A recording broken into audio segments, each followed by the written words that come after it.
Have you ever asked yourself, why can't my homeschool look like that mom's homeschool? How come she has it all together and I can't seem to pull it together? I thought homeschool was supposed to look like this.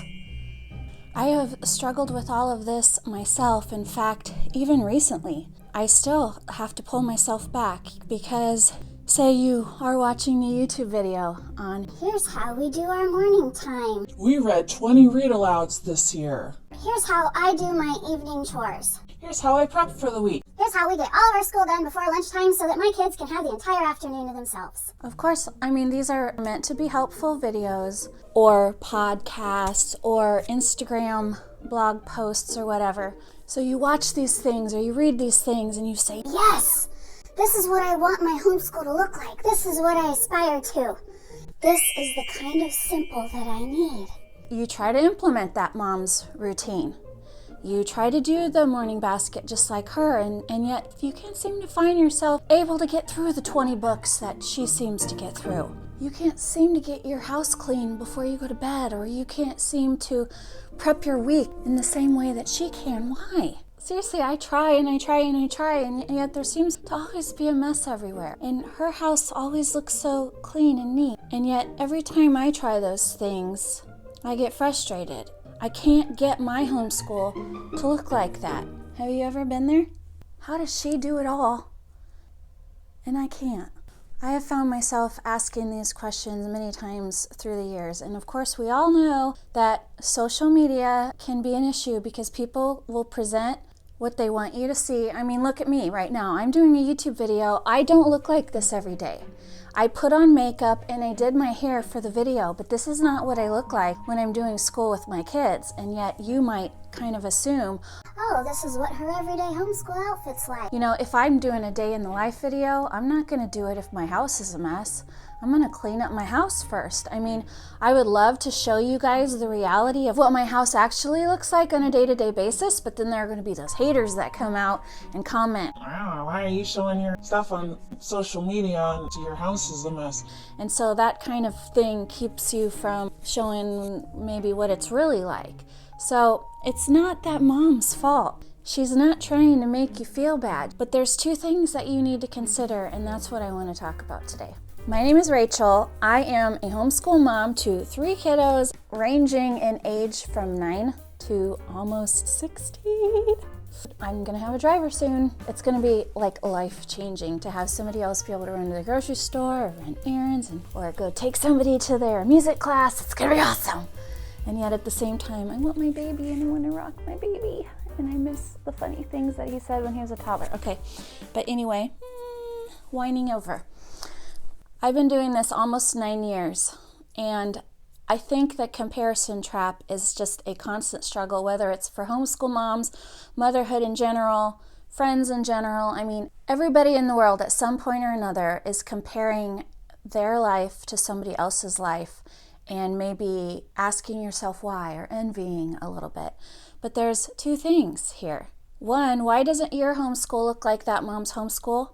Your circumstances are different than hers. Consider that. And also, maybe your priorities are different than hers.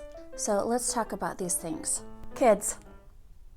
Some kids are very motivated. Some kids are very self-disciplined. Some are naturally responsible. Some are naturally gifted academically. Some are naturally neat, right? And some are not.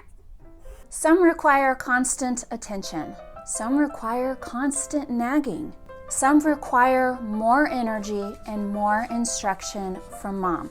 Some require more academic attention and more one-on-one time from mom. And some may cause you more tears, more heartache, more energy, right? There's that quote that says, sometimes the kids who need the most love from you will ask for it in the most unloving ways. And these unloving ways can cost parents a lot of physical energy, a lot of mental energy, a lot of emotional energy. Some kids are more challenging than others. Surprise! Life does not always hand you equitable circumstances. I think it was last year, but I also recently rewatched this video from Rachel from 7 and All, and she had her mom on there and one of her sisters on there talking about the strong-willed child. And I have to say, that video, it really gave me a lot of peace for what I have felt before, because there's sometimes when we have a challenging child as mothers, and maybe we look at our friends or look at somebody else and their children all seem to be very well behaved. They can get through their schoolwork, right, by lunchtime. And why can't I? Rachel's mom really gave me some reassurance, because the name of Rachel's channel, 7 and All, means her mom has 7 kids, right, Rachel? So she's got a lot of experience, and she even said not all kids are the same, and not all kids are going to require the same amount of time and energy from each parent. And I just felt like, hallelujah, thank you, Lord. Thank you for somebody who understands this. I can't make my homeschool look maybe like this mom's homeschool, because my kids are different and I have challenges that just will not allow my homeschool to look like that. So I have been that mom who's watched a YouTube video on a morning routine or an evening routine, like how to divvy out chores to your kids or how to get through the morning basket. And I've tried it. I had come to the conclusion, my kids aren't like that though. Like the way that she describes how disciplined her kids are to start their independent work and to work independently, and then come to mom when it's time for this and that. I have some kids who might be able to work that way, and I have another child who will never be that way, at least not in the immediate future. She's not going to go off and just, oh, here's my checklist, I would like to get schoolwork done. No, she's that child that I'm going to have to constantly nag. I have to constantly follow up with. If all of my kids were just like my oldest, then my homeschool would be a well-oiled machine. My ability to relate to you would be very, very different. But I think a lot of you guys have said how relatable some of the things that I bring up is because I have challenges in my homeschool. I have children who challenge me in different ways that you all can relate to. I don't have perfect children. I have a strong-willed child. I have a child with ADHD. She's a free spirit. She wants to do her own thing, and she wants to do it in her own way, and she's going to resist me, and she frequently does resist me in what I ask. And this year in particular has been a doozy. It's been a doozy. My goal this year was to motivate her. I'm still trying to figure out how to motivate her. It's been a challenge. So this child does not wake up on her own. Me just saying, okay, all my kids, you're gonna wake up at 6:30 and you've got a list of chores to do, and then sit down and wait for our morning time to start. No, it's not gonna work. She's hardly ever out of bed on her own. I wake her up before I go down. I have to send a child to come wake her up. When she comes down, she's grouchy sometimes. She's not attentive. She's got to go to the bathroom. She wants to get food. It is like pulling teeth sometimes. It's just a circumstance that I have to deal with. I wish that all of my children could get up, get themselves breakfast, and I said, meet me at the table at 8:30. It's not the reality though. Sometimes your circumstances may require 10 times more energy from you than somebody else's circumstances, or from a circumstance maybe that you had a couple years ago. So for example, sometimes it's a child who's changing behavior and it's becoming more challenging. Sometimes it's a husband. Hi sweetie, if you're watching. My husband has been working from home since quarantine.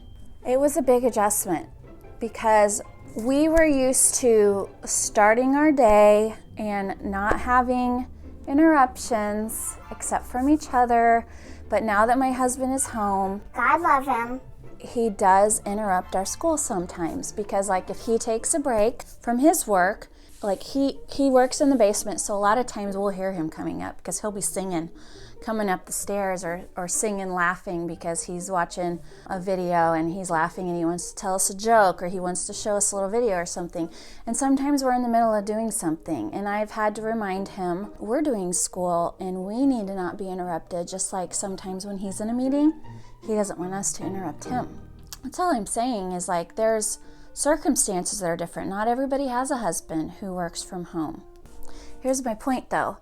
Distractions equal minutes, and minutes equal hours, and hours will affect your homeschool day, right? Here's another circumstance that could be different. You know, you're watching this mom's chore routine on her YouTube channel. Maybe your house is bigger than hers. Maybe your house is a lot bigger than hers. And if maybe she has more kids. Maybe she's got more hands to help take care of her house. So, you know, there's just all kinds of variables here. Think about, give yourself a break. Give yourself some grace. I go to church 3 times a week. That's time.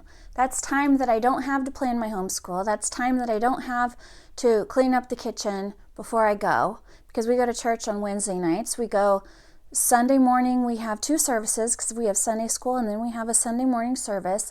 And then Sunday evening, I have choir practice, and then we have an evening service. So, I mean, choir practice doesn't count as another service, but it's another hour out of Sunday.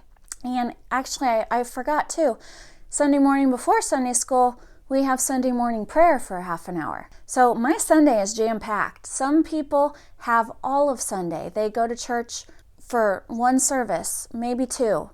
In the morning, and then they have the rest of the afternoon and the evening to prepare for the week. That is not my reality. I would love it if I had Sunday to really prepare for homeschool so that I didn't have to do it on Friday afternoon, because it's really difficult for me to plan on Friday afternoon because I am zapped of brain space, of energy, of mental capacity by the end of the week on Friday, and yet that's really the only time that I have to plan my homeschool.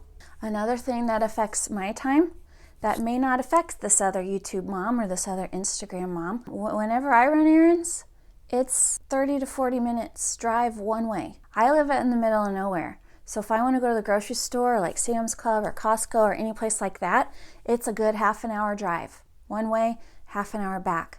So it's an hour of pure driving time, and that doesn't count if I have like errands in between to get to all of those other places, which I know you all can relate to that because everybody's got driving time, but I don't live in the same town as my grocery stores.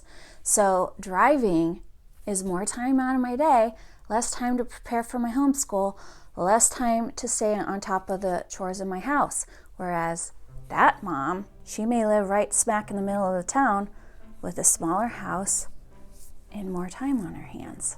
So when you're watching the homeschool videos or reading the homeschool blogs, reading the books, seeing those perfect homes, those perfect homeschools, those perfect moms, remind yourself, that's not you. That's not your life. Gather your ideas, yes. Try to make your day more efficient. Try to implement something that might work in your home. Keep improving, yes. But don't beat yourself up if it doesn't work. Give yourself grace. Your home is not her home. Your children are not her children. One more point of advice here, because I have actually done this also. If there's somebody that you are following on social media who seems to have it all together and they're making you doubt yourself, they're not doing it on purpose, first of all. So I'm not like saying, oh, there's a bunch of people on social media telling you that you're doing it wrong. I guarantee you that's not what they're trying to do. They're trying to be helpful, but it happens. Their life is making you doubt yourself. Are you doing enough? Or you're not doing it right? Or how come they have it together and I don't? It's okay for you to say, I can't watch this, or I need to unfollow because this isn't good for me. I have done this. I have unfollowed people who I respect greatly. Sometimes the videos or the Instagram posts or the things that I keep seeing are not inspiring me to have positive feelings. They're making me feel inadequate. And so I have to pause it. And it's not to say that I don't ever go back to those people, but sometimes I just need a bit of relief from this, and I need to clear my mind. And there have been seasons even, and you know, I know I'm saying this to somebody who's on YouTube, and I want you to watch my videos, but there have been many, many seasons where I have ceased from watching YouTube altogether, especially videos on homeschool. I watch YouTube for news and stuff too, and theological things, but there are times where I just can't. I don't want to look into somebody else's home and feel like I'm missing out on something or I should be doing something different. I need to run my race. I need to run the race that is set before me. And so if you are struggling with this, or maybe you're even struggling with depression, or maybe you're even feeling a little bit of jealousy or envy of somebody else's life that you think that you don't have, watch this. I have been there. I have been so burned out that I thought I was going to have a nervous breakdown, but I overcame. And until next time, bye.